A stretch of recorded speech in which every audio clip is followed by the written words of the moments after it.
महापुराण की कथा कहती है, महाराज पूर्णिमा का जो चंद्र है वो विशाल का है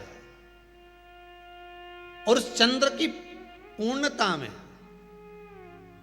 हमारी अभिलाषाएं भी पूर्ण हो। आप आस्था चैनल के माध्यम से जितने लोग कथा सुन रहे हैं, फेसबुक यूट्यूब पर जितने कथा सुन रहे हैं और कुबेरेश्वर धाम में जितने कथा सुन रहे हैं, आप में से कितने लोग हैं जो पूर्णिमा का व्रत करते हैं? जो माताएं करती हो जरा हाथ उठाइए। पूर्णिमा का व्रत जो करते हो ना आप लोग, रखिए हाथ। अब पूर्णिमा के व्रत में आपने कई बार किताब पढ़ी होगी पूर्णिमा की, या आपने व्रत किया होगा, या पूर्णिमा का व्रत आप धारण करे होगे, तो उसमें पूजन कौन से भगवान की होती है? पूर्णिमा के व्रत में किस भगवान की पूजन होती है? तो कहा पूर्णिमा के व्रत में केले के खंभ लगाकर पूर्णिमा का जो अध्यापन होता है, पूर्णिमा की जो पूजन होती है, उस पूजन में शंकर और पार्वती की पूजन की जाती है, शिव और नारायण की पूजन करी जाती है, शंकर और पार्वती का स्मरण किया जाता है। किसकी पूजन होती है? शिव पार्वती।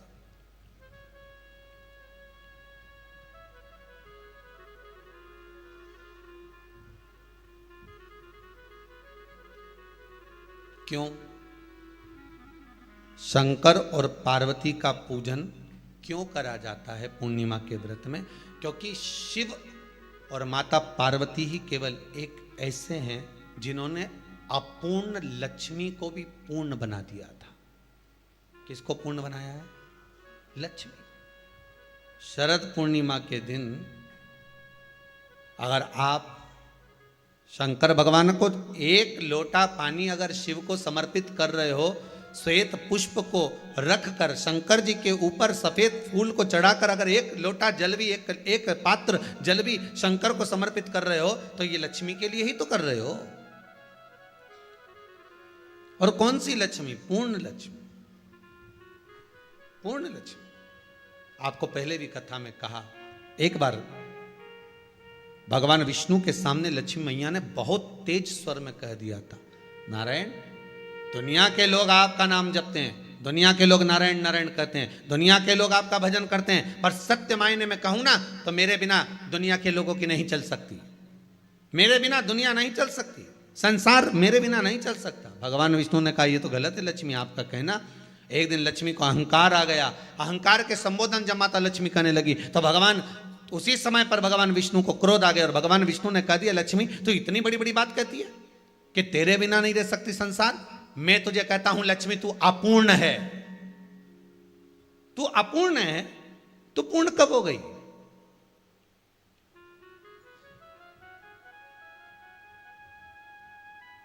तेरी पूर्णता कहां हो गई? लक्ष्मी की आंख से आंसू बहने लगे। आज आपने मुझे अपूर्ण कहा है। आपको मालूम है आप मुझे अपूर्ण कह रहे हो? आपको यह ज्ञात हो रहा है आप मुझे अपूर्ण कह रहे हो? भगवान कहते हैं, हाँ लक्ष्मी, मैंने तुझे अपूर्ण कहा है। अपूर्णता का मतलब आप जानते हो ना? भगवान कहते हैं, लक्ष्मी मैं सब जानता हूं। लक्ष्मी रोती हुई माता सरस्वती के पास पहुंच गई। सरस्वती ने पूछा, क्या बात है लक्ष्मी, क्यों रो रही हो? लक्ष्मी जी ने कहा, क्या बताऊं सखी, मेरे पति ने आज मुझे अपूर्ण कह दिया है। तो क्यों रो रही है तू? अपूर्ण अगर कह दिया, पति ने ही तो कहा है ना, तो क्यों रोना? चल मेरे साथ में। और सरस्वती मैया माता लक्ष्मी को लेकर सीधे पहुंच गई माता पार्वती के यहां। माता पार्वती के यहां जब पहुंची है, माता पार्वती ने लक्ष्मी जी को देखा और सरस्वती को देखा तो पूछा कि बात क्या है, क्या हो गया ऐसा, क्या हुआ, क्या है ऐसा जो तुम दोनों आज मेरे पास में आई? क्या हुआ? पार्वती जी कुछ बोलती, शिव जी का ध्यान माता सरस्वती की ओर और लक्ष्मी की ओर गया और भगवान शंकर जान गए कि आज भगवान नारायण ने लक्ष्मी जी को अपूर्ण कहा है। अब देखें माता पार्वती क्या कर सकती है, इसको पूर्ण बनाने के लिए करेगी क्या? क्या हुआ? माता सरस्वती जी बोली, लक्ष्मी को अपूर्ण कह दिया। अपूर्ण कह दिया? हाँ, तो क्या सोचना उसके लिए? इसको मैं अभी पूर्ण बना देती हूं। माता जगत जननी पार्वती ने गोदी में विराजमान गणेश जी को उठाया और उठाकर लक्ष्मी जी की गोद में दे दिया। ले लक्ष्मी, आज से तू पूर्ण हो गई। लक्ष्मी, आज से तू पूर्ण है।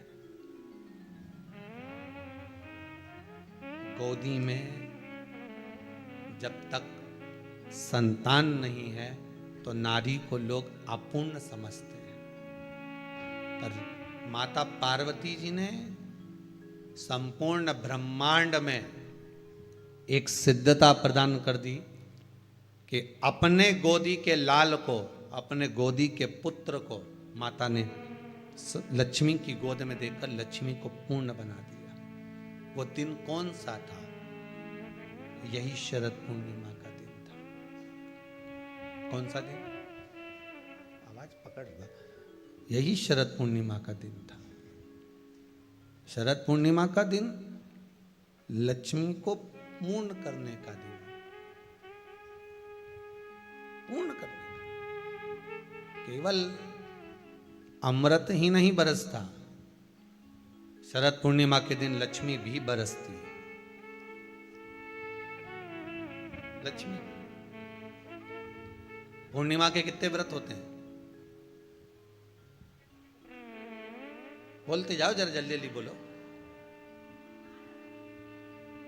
पूर्णिमा के नारियों को, स्त्रियों को अखंड सौभाग्य के लिए, जो नारी वैधव्य नहीं होना चाहती है, उस नारी को पूर्णिमा के कितने व्रत करना चाहिए? जिस नारी के यहाँ संतान नहीं हो, औलाद नहीं हो, उसको पूर्णिमा के कितने व्रत?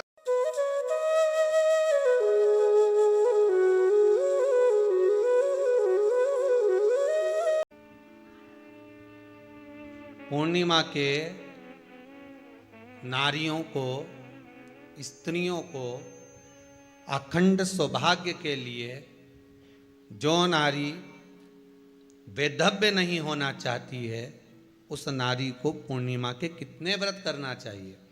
जिस नारी के यहाँ संतान नहीं हो, औलाद नहीं हो, उसको पूर्णिमा के कितने व्रत करना चाहिए?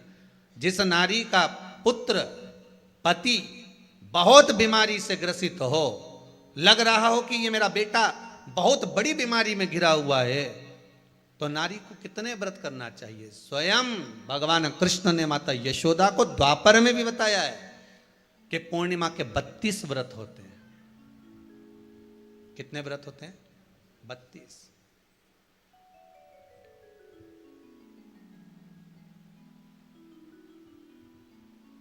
स्वयं भगवान कृष्ण यशोदा रानी को, माता यशोदा जी को भी बता रहे हैं 32 व्रत।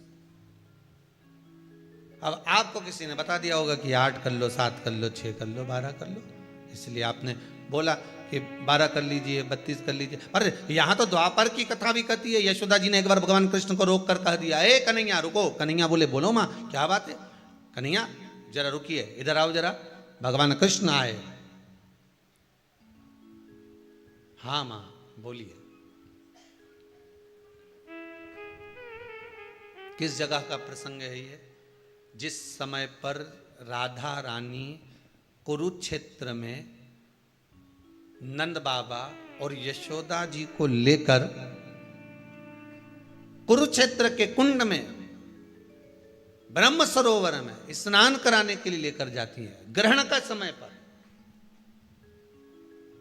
और जब भगवान कृष्ण उस कुरुक्षेत्र के उस सरोवर में स्नान करने आते हैं, तब यशोदा जी ने अपने लाला से प्रश्न किया है, पूछा है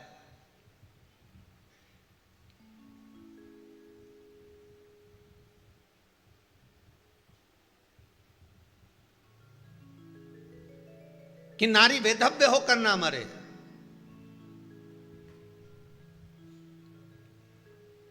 उसका पति कोई रोग से ग्रसित ना हो, उसका पुत्र किसी रोग में ना पड़े। अरे भाई कितना सुंदर संवाद लिखा है। अगर किसी माता का पुत्र मान लो किसी नशे में डूबा हुआ है, कोई नशा कर रहा है और गलत नशा है, आपको लग रहा है कि ये नशे में डूबा हुआ है, आपको लग रहा है कि ये गलत जगह पर डूब गया है, आपको लग रहा है कि मदिरापान में, मांसाहार में या अधिक अधिक गांजा आदि का जो भी नशे होते हैं, जितने भी नशे, उसमें डूब चुका है। और माँ उसको समझा रही है, तू नशे में मत डूब, तू इस काम को मत कर, तू ये गलत कर्म मत कर। माँ उसको समझा समझा कर हार गई। तो मेरा माताओं से निवेदन है, आप उसको समझाना बंद कर दो, एक काम करना प्रारंभ कर दीजिए। हमें जो शिव महापुराण के माध्यम से शास्त्र कह रहा है कि आप 32 पूर्णिमा के व्रत प्रारंभ कर दो। उसमें करना क्या है आपको? केवल जिस दिन व्रत रहे, रात्रि के समय पर कोई भी मीठा, कुछ भी सामग्री आप चंद्र की रोशनी में, चंद्र को अर्घ देने के बाद, पूजन करने के बाद उसको रखो, और वही सामग्री जो नशा कर रहा है उसको पूर्णिमा के दूसरे दिन उसको खिलाओ। आप धीरे धीरे खिलाना चालू करेंगे, जिस नशे में वो डूबा हुआ उस नशे से वो छूटना प्रारंभ हो जाएगा। 2 पूर्णिमा व्रत करके तो देखो, तीसरे में तुम्हें जरूरत ही नहीं पड़े। धीरे धीरे आप रुक, वो छूटना प्रारंभ हो जाएगा। स्वयं भगवान कह रहे हैं, यशोदा मैया ने कन्हैया को रोक लिया कुरुक्षेत्र के उस मैदान में,